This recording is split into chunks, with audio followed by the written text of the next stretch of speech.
نحمده ونصلي على رسوله الكريم بسم الله الرحمن الرحيم عن أبي هريرة رضي الله تعالى عنه قال قال رسول الله صلى الله عليه وسلم إذا جلس أحدكم بين شعابها الأربع ثم جهدها فقد وجب الغسل متفق عليه وفي رواية مسلم وإن لم ينزل۔ آج میرا مقصد ہے غسل کے بارے میں کچھ وضاحت کرنا۔ ایک غسل فرض ہے اور فرض اور واجب برابر ہے سمجھے، اور ایک غسل سنت اور مستحب ہے۔ فرض غسل وہ ہے جو احتلام کی وجہ سے ہو، یعنی خواب میں کسی بند یا کسی عورت کو خواب آ گیا اور خواب میں اس نے کسی کے ساتھ صحبت کی اور اس کی آنکھیں کھل گئی اور اس نے اپنی جسم اپنے کپڑوں کے اوپر جو ہے نا نمی پایا، پانی کے یا کپڑوں کے اوپر جو نشانات ہیں نا وہ پایا، تو اس کے اوپر غسل واجب اور فرض ہے، نمبر 1۔ نمبر 2 مباشرت صحبت، نمبر 3 حیض یعنی ماہواری، نمبر 4 نفاس، جب عورت کا بچہ پیدا ہو جائے تو پھر بچے کے جو ٹائم ہے لیمٹ ہے نا زیادہ سے زیادہ 40 دن ہے، پھر اس کے بعد جو ہے نا جب وہ عورت جو ہے نا غسل کرے وہ واجب ہے۔ اسی طرح جو ہے نا مسنون اور سنت غسل جو ہے نا سب سے پہلے جو ہے نا جمعے کے دن جو ہے نا غسل کرنا یہ بھی سنت ہے۔ سینکے لگوانا جو ہے نا یہ پہلے ہوتے تھے تو اب نہیں، حجامت جس کو کہتے ہیں نا۔ اور نمبر 3 جو ہے نا میت کو غسل دینے والا، یہ امام ابو داؤد کی حدیث ہے، جس بندے نے میت کو غسل دے دیا اس بندے کو چاہیے کہ خود غسل کرے، یہ سنت ہے، فرض نہیں ہے۔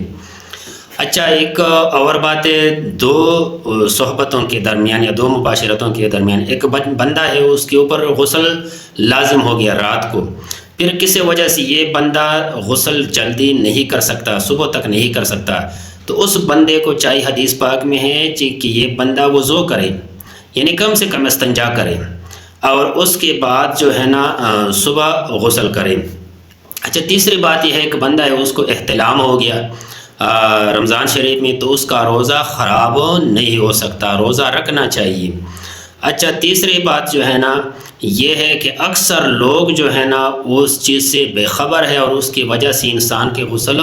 ناقص ہو جاتے ہیں، اور وہ یہ ہے کہ احتلام یا جو ہے نا صحبت مباشرت کے بعد بندے کو چاہیے غسل سے پہلے پیشاب کرنا چاہیے، چھوٹا پیشاب، چاہے مرد ہو چاہے عورت ہو،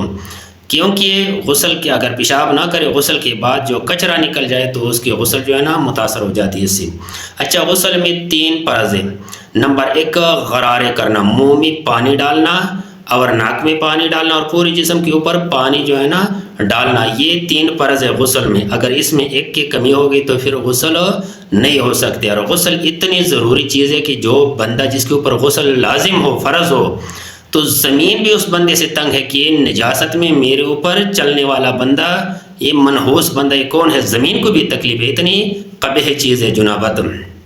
تو اس وجہ سے غسل بہت ضروری ہے۔ اچھا، غسل کا بہترین اور مسنون طریقہ یہ ہے کہ سب سے پہلے بندہ استنجا کرے، جو ناپاکی ہے وہ صاف کرے، اس کے بعد وضو کرنا ہے، جس طرح عام وضو بندہ کرتے ہیں سمجھے، یہاں تک ہاتھ دھو لیا،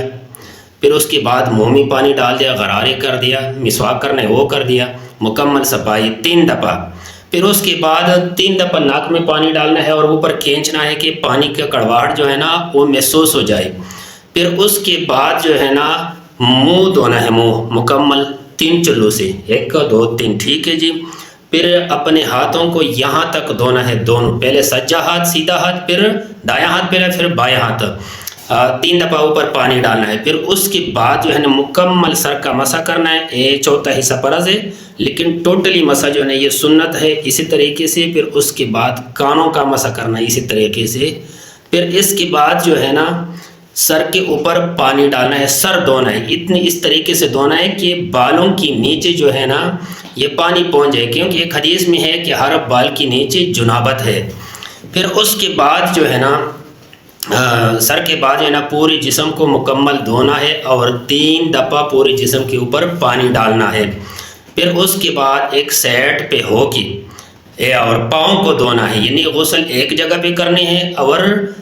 پاؤں دھونا دوسرے جگہ پہ کرنے، یہ مسنون طریقہ ہے میرے رسول اللہ صلی اللہ علیہ وسلم کا۔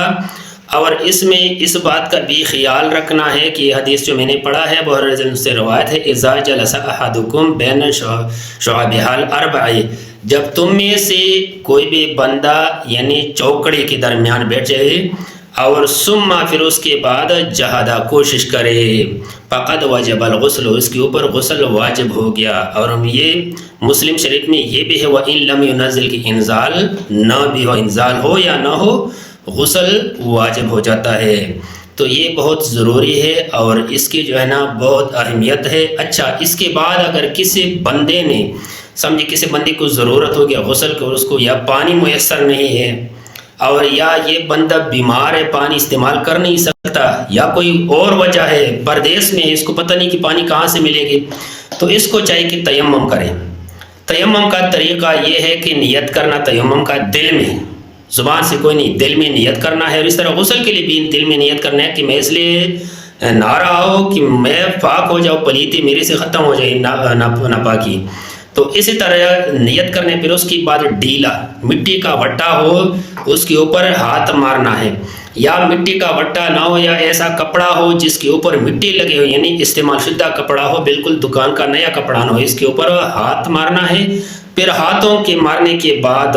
ایک طریقہ یہ ہے کہ یہاں سے اسی طرح یہ کرے، اور پھر اس کے بعد اسی طرح پھر ہاتھ مارنا ہے، پھر اسی طریقے سے یہ کرے، ٹھیک ہے، اس کا تیمم ہو گیا۔ دوسرا طریقہ یہ ہے کہ ہاتھ مارے اس مٹی پہ یا اس کپڑے پہ، اور اسی طریقے سے جو ہے نا اسی طریقے سے اپنے ہاتھ کو منہ کے اوپر پھیرنا، پھر دوبارہ ہاتھ مارنے، پھر یہ اسی طریقے سے یہاں سے شروع ہو جائے کہ پورا ہاتھ آ جائے یہاں تک، پھر اسی طریقے سے، اور پھر یہاں سے شروع کرے، یعنی پہلا سیدھا ہاتھ دائیں ہاتھ پھر بائیں ہاتھ، اسی طریقے سے